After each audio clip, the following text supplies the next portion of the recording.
चाणक्य प्राचीन भारतीय इतिहास में एक रहस्यमय व्यक्ति है जो एक दीर्घकालीन शिक्षक, दार्शनिक, अर्थशास्त्री, न्यायवादी और राजनीतिक सलाहकार के रूप में प्रस्तुत होते हैं, जिन्होंने प्राचीन भारत में अखंड भारत और मौर्य साम्राज्य के गठन में महत्वपूर्ण भूमिका निभाई।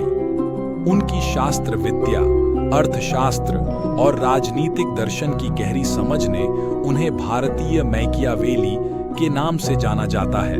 ये विष्णुगुप्त नाम से भी विख्यात थे और कुटिल बुद्धि होने के कारण कौटिल्य इन्हें कहा जाता है। इनके पिता का नाम चणक होने के कारण चाणक्य कहा जाता है। तक्षशिला प्राचीन भारत में गांधार देश की राजधानी और शिक्षा का प्रमुख केंद्र था। यहाँ का विश्वविद्यालय विश्व के प्राचीनतम विश्वविद्यालयों में शामिल था, जहाँ चाणक्य एक शिक्षक के स्वरूप में आचार्य पद पर थे। भारत पर सिकंदर के आक्रमण के कारण छोटे छोटे राज्यों की पराजय से अभिभूत होकर कौटिल्य ने व्यावहारिक राजनीति में प्रवेश करने का संकल्प किया। कहा जाता है कि पाटलिपुत्र के नंद वंश के राजा धनानंद के यहाँ आचार्य एक अनुरोध लेकर गए थे। चाणक्य ने अखंड भारत और राष्ट्रहित में धनानंद से सीमांत देशों के लिए सैनिक सहायता के लिए विनती की, जिससे बाहरी शत्रु भारतीय जन का अशुभ न कर सके, और कहा कि वह पूर्व राष्ट्र से यमन शासक सेलूकस, जो कि सिकंदर का सेनापति था, उससे युद्ध करें और भगा दे। परंतु भोग विलासी मध्य में अंधे धनानंद ने उसे ठुकरा दिया और चाणक्य को घसीटते हुए दरबार से बाहर निकाला।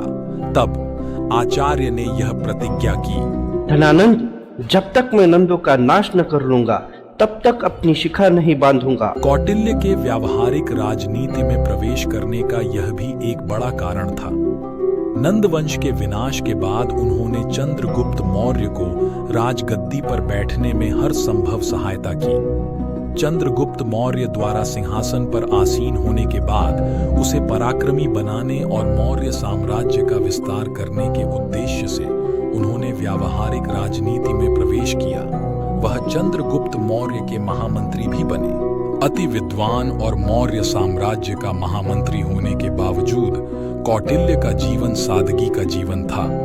वह सादा जीवन उच्च विचार का सही प्रतीक थे। उन्होंने अपने मंत्रित्व काल में अत्यधिक सादगी का जीवन बिताया। वह एक छोटे मकान में रहते थे और कहा जाता है कि उनके मकान में राज्य का कार्य करने के लिए राज्य के मिलने वाले धन से दिया जलाते थे और वैयक्तिक काम करने के लिए खुद के धन से दिया जलाते थे।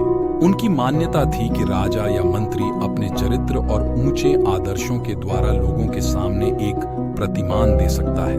उन्होंने सदैव मर्यादाओं का पालन किया और कर्मठता की जिंदगी बिताई। कहा जाता है कि बाद में उन्होंने मंत्री पद त्याग कर वानप्रस्थ जीवन व्यतीत किया था। वस्तुतः उन्हें धन, यश और पद का कोई लोभ नहीं था। सार्थत्व में वह एक वितरागी, तपस्वी, कर्मठ और मर्यादाओं का पालन करने वाले व्यक्ति थे, जिनका जीवन आज भी अनुकरणीय है। ऐसे महान व्यक्ति को शत शत नमन। कहानी अगर अच्छी लगी हो तो लाइक और सब्सक्राइब करें। धन्यवाद।